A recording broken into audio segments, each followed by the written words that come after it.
Yesterday, parents in Glasgow were protesting cuts to teacher numbers.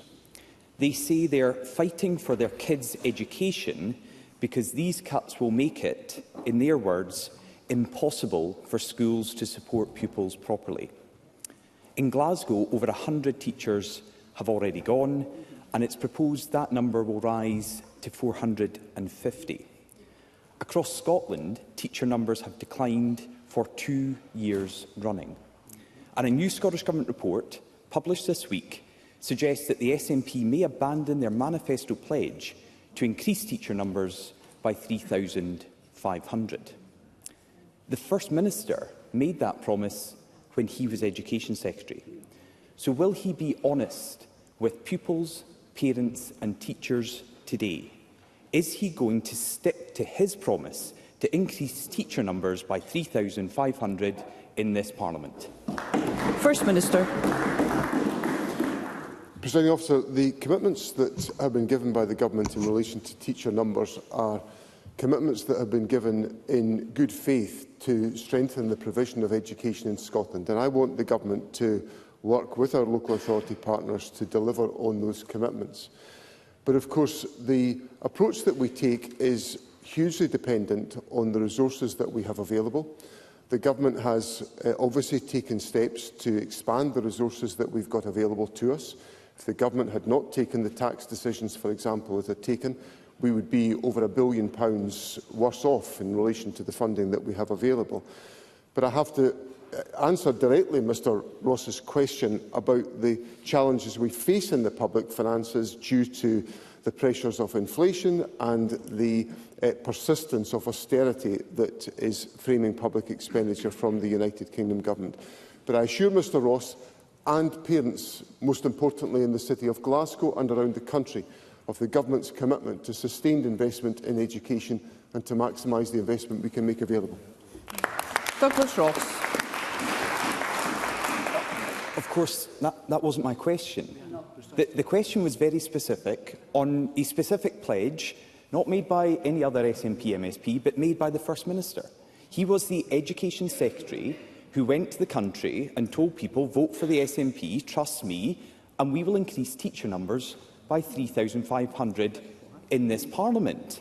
And if I'm not convinced, I don't think any parent, pupil or teacher will be convinced with that answer from John Swinney today. We were supposed to have a different style of politics, but it sounds like the excuses are the same as we've had before.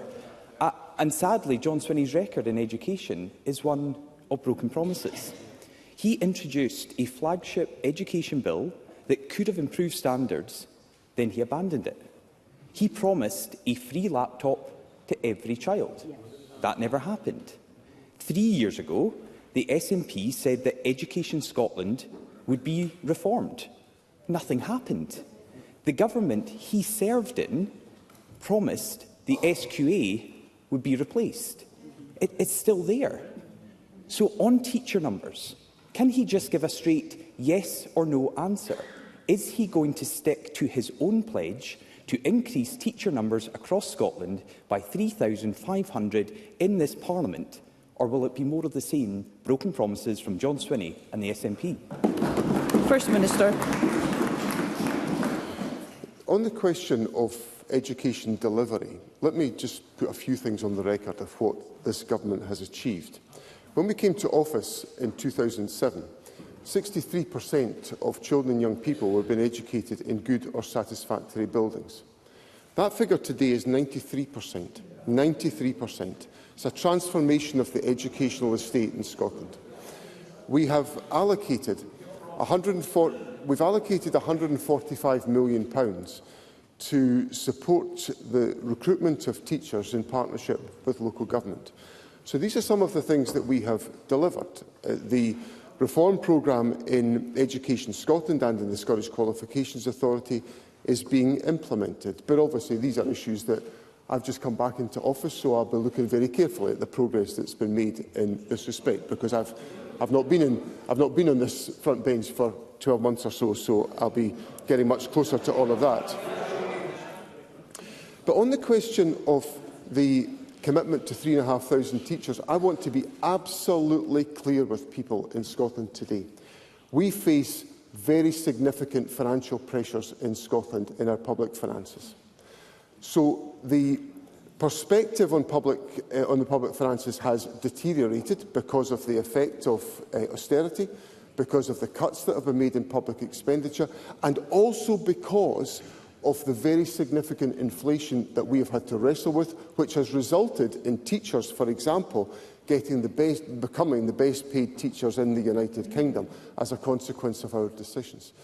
So the Government will take forward its programme within the resources that are available to us, but I have to make clear to people, to be straight with the public, which I will be, that public finances are under enormous pressure, and we will set out our commitments as we take our budget decisions.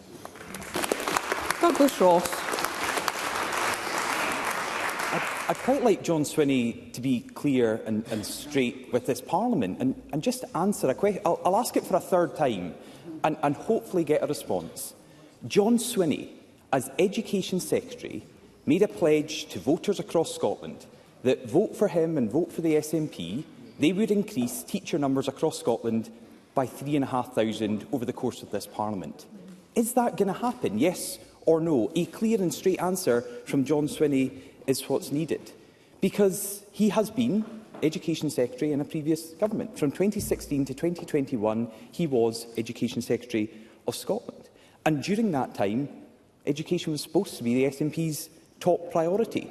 They wanted to be judged on education. But when he was in charge, Scotland's schools and the results therein fell to record lows in the OECD's PISA rankings. These tests measure performance in maths, reading and science, and on all three, Scotland's scores declined substantially when John Swinney was Education Secretary. So why did Scotland plummet down international school league tables on his watch? And for the third time, and hopefully getting an answer, will he say to the people of Scotland, is he going to keep his promise to increase teacher numbers by 3,500? First Minister. I've nothing really to add to what I've said to Douglas Ross about the financial position that we face, because the financial position is acutely challenging and difficult, and it's different to the position that we faced in 2021 and back in 2016. So, because of there has been a rampant increase in inflation on the watch of the Conservative government. Let's hear the First Minister.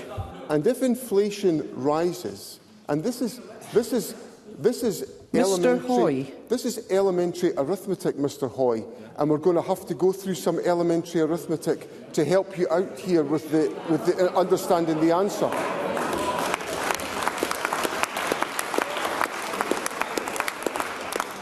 If inflation rises by 10%, the value of money available to spend reduces. So I want to make sure we've got a well-supported and substantial teaching profession, but I have to live in the real world of the public finances available to me, despite the fact that the Conservatives oppose every single tax change we have made to boost the public expenditure that's available in Scotland. So the Government will take these decisions in the proper course of its budgetary process. But can I just say to Mr Ross, when I was Education Secretary, teacher numbers rose. They were higher. They rose during my term in office as Education Secretary. And one of the things I'm most pleased about, and I can't claim all the credit for this because my successors have delivered this since 2021, record positive destinations are being achieved by young people in Scotland, and that's a tribute to the strength of the education system in Scotland. Douglas Ross. John Swinney wants to give credit to his successors as Education Secretary. We have 250 fewer teachers in Scotland in just the last 2 years. He's not being straight with the public about whether he agrees or not with his own promise to increase them by 3,500 in this Parliament, but we know already they're going down. Teacher numbers across Scotland are falling under an SNP government. And I'm sorry, John Swinney is reaching out across parties to seek consensus and working together. some of that has to come from him. He's got to be honest. He's got to give a straight answer. And I'm going to ask for the 4th time today, will he, as First Minister, commit to the promise he made to the people of Scotland to increase teacher numbers by 3,500? It is not difficult to say yes or no. Explain why it's no, but tell people, be honest and say he's not going to do it. Because as Education Secretary, John Swinney went from one failure to another. His implementation of the SNP's Curriculum for Excellence was a mess. And he's smiling at that. It was a mess, Mr Swinney. He was at the centre of multiple SQA fiascos. Again, it's not something to laugh about. He broke promises to improve the exam system. He was supposed to close the attainment gap entirely, but he failed. He damaged Scotland's international reputation for education. For 16 years, John Swinney has been at the heart of a government that has let down pupils, parents and teachers. Now he's the head of that government. What's going to change? First Minister. Well, certainly what's not going to change is the script that we get from Douglas Ross every single...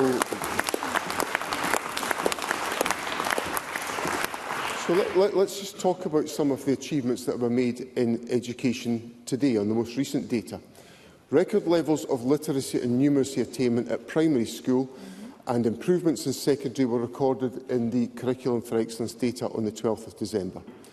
There is a record low attainment gap between the proportion of pupils from the most and the least deprived areas achieving the expected levels in literacy and reductions at secondary level. Again, the Curriculum for Excellence level data on the 12th of December. In the summer of 2023, we had the highest ever number of passes at National 5, a tremendous achievement by the children and young people of Scotland, and a record number of vocational and technical qualifications that were achieved. In 2023, higher and advanced higher pass rates were higher than those achieved in 2019. So I am going to be straight with the public of Scotland. I'm going to tell them it the way it is. So I'm going to be clear that we're under enormous financial pressure. And my government is going to have to come to Parliament with information about the challenges we face in the public finances, and we will be doing that in due course. I've only been the First Minister for 48 hours, not even 48 hours, but we'll be coming to Parliament to be straight about the challenges that we face. But I'll also be straight with the people of Scotland about the successes that this government has delivered and which we're very proud of. Question number 2, Anna Sarwar. Presiding Officer.